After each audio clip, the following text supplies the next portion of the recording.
Today the topic of discussion is Kanun-e Shahadat Order 1984. It's lecture 3. It's about accomplice.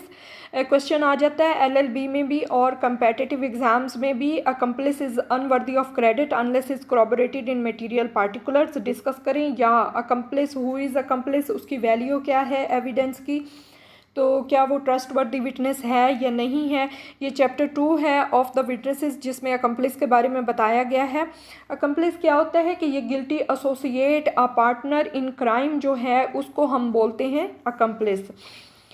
अब इसमें statutory reference जो हैं, जो relevant provision है, आर्टिकल 16 है, आर्टिकल 129 इसकी इलस्ट्रेशन बी है ऑफ कानून शहादत ऑर्डर 1984. अब अकम्प्लिस का मीनिंग क्या है. अकम्प्लिस जो है सिग्निफाई क्या करता है, अ गिल्टी एसोसिएट इन क्राइम, जो अपने जितने भी फैक्ट होते हैं उनको एडमिट कर लेता है और ये तस्लीम करता है कि उसका कॉन्शियस हैंड था उस ऑफेंस के कमिट करने में. एक ऐसा पर्सन होता है जिसको सपोज किया जाता है कि वो डायरेक्टली या इनडायरेक्टली किसी ऑफेंस के कमिट करने में कंसर्न था, इन्वॉल्व था.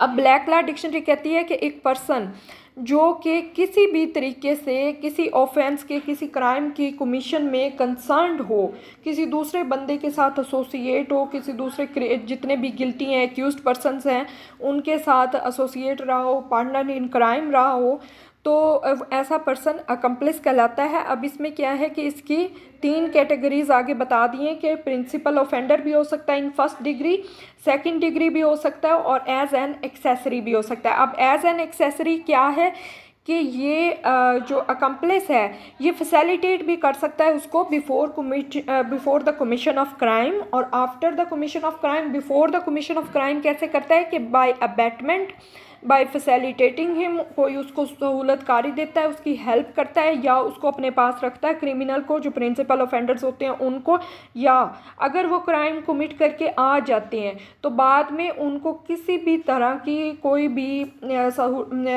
फैसिलिटेट करता है या कोई भी फैसिलिटी देता है या उनको हेल्प करता है, तो ये कहा जाएगा. ये इसकी 3 कैटेगरीज हैं अकम्प्लिस की. नेक्स्ट हमारे पास आ जाता है कि accomplice liable to same punishment. अब ये एक क्वेश्चन आता है कि क्या अकम्प्लिस जो है दूसरे जो गिल्टी एसोसिएट ने, पार्टनर इन क्राइम है, उन्हीं की तरह उसे पनिशमेंट होती है या डिफरेंट पनिशमेंट होती है, उसकी पनिशमेंट कम हो जाती है.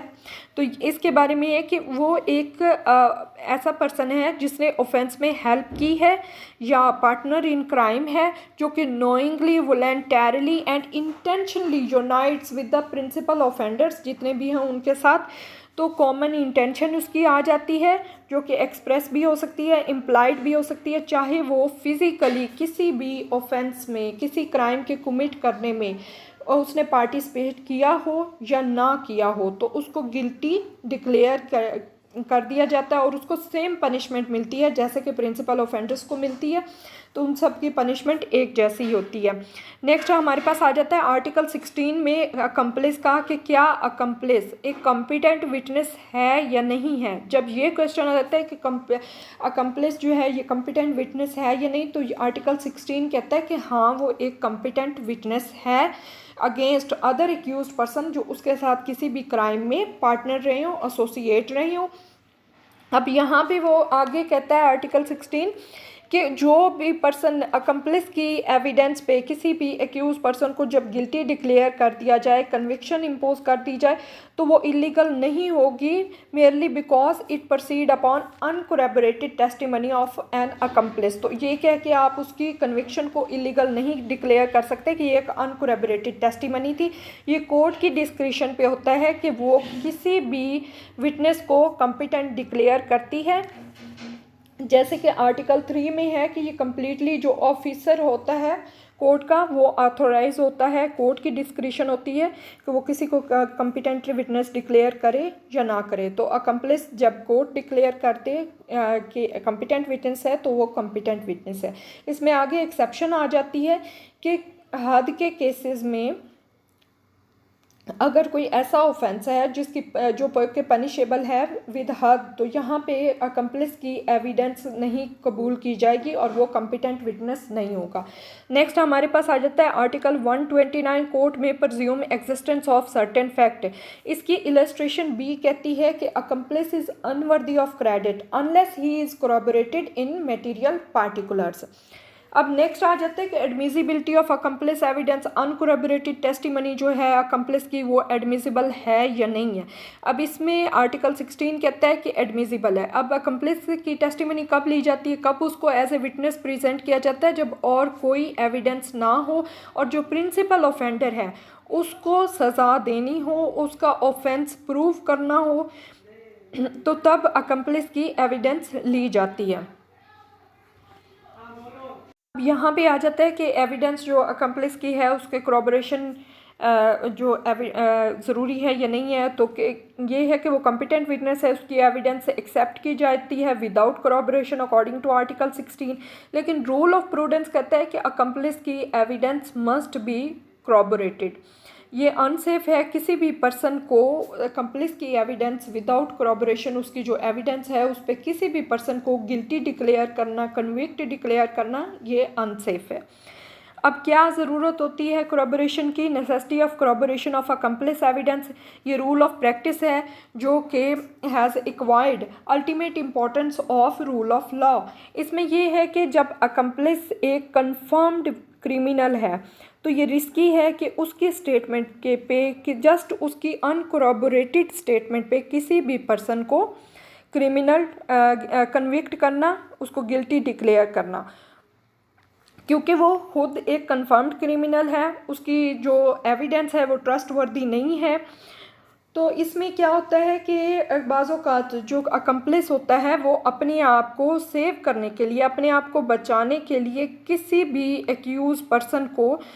पर्सन को एक्यूज़ कर देता है या इनोसेंट पर्सन को बोलता है कि ये मेरे साथ पार्टनर इन क्राइम था या मेरे साथ गिल्टी एसोसिएट था।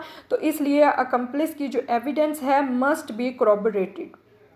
अब जब अकम्प्लिस की एविडेंस जो है, इफ़ेक्ट क्या corroboration का, कि जब अकम्प्लिस की एविडेंस जो है उसको corroborate कर लिया जाता है और वो सेम होती है मटेरियल फैक्ट से, जो सर्कमस्टांशियल एविडेंस है या कोई डायरेक्ट एविडेंस प्रोड्यूस की गई है उसके जैसी सेम होती है, तो फिर ये सेफ़ होता है कि आप उसकी एविडेंस पे रिलाई करते हुए किसी भी जो उसके साथ पार्टनर इन क्राइम में एक्यूज पर्सन है उनको आप कन्विक्शन पास कर सकते हैं। अब इसमें क्या है कि अगर अकम्प्लिस, एग्जांपल इसकी ले लेते हैं, अगर अकम्प्लिस कहते हैं कि फ़लाँ टाइम पे इस टाइम पे एक मर्डर हुआ, ये वेपन यूज़ किया गया, ये व्हीकल हमने यूज़ की, इस तरह किया, इस जगह पे मारा, ऐसे किया, और सारी सर्कमस्टांशियल एविडेंस जो हैं वो उसको सपोर्ट कर रही हैं कि वो ठीक कह रहा है, तो फिर ये सेफ़ है कि आप किसी भी एक्यूज़ पर्सन को आप कन्विक्ट डिक्लेयर कर सकते हैं उसकी एविडेंस पे। या फिर कोई अगर अकम्प्लिस एविडेंस दे रहा है और कोई और डायरेक्ट एविडेंस आ जाती है जो उसको सपोर्ट करती है, तो फिर भी ये सेफ़ है। नेक्स्ट आ जाता है प्रिंसिपल ऑफ डबल एविडेंस। अब इसमें है कि एविडेंस जो अकम्प्लिस की है has to satisfy double test. कौन से टेस्ट हैं? रिलायबिलिटी और trustworthiness of statement of accomplice है, और दूसरी क्या है कि corroboration ऑन मटेरियल पार्टिकुलर्स है in form of some independent evidence के, कोई भी मटेरियल पार्टिकुलर्स हैं उनसे corroborate करना।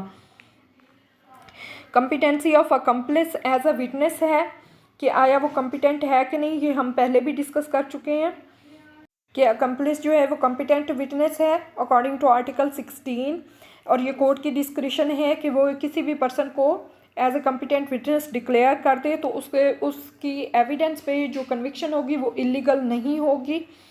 तो yes, he is a competent witness. Next आ जाते हैं exception to the competency of accomplice. अब एक्सेप्शन वही है कि वो हद के केसेस में एविडेंस नहीं दे सकता।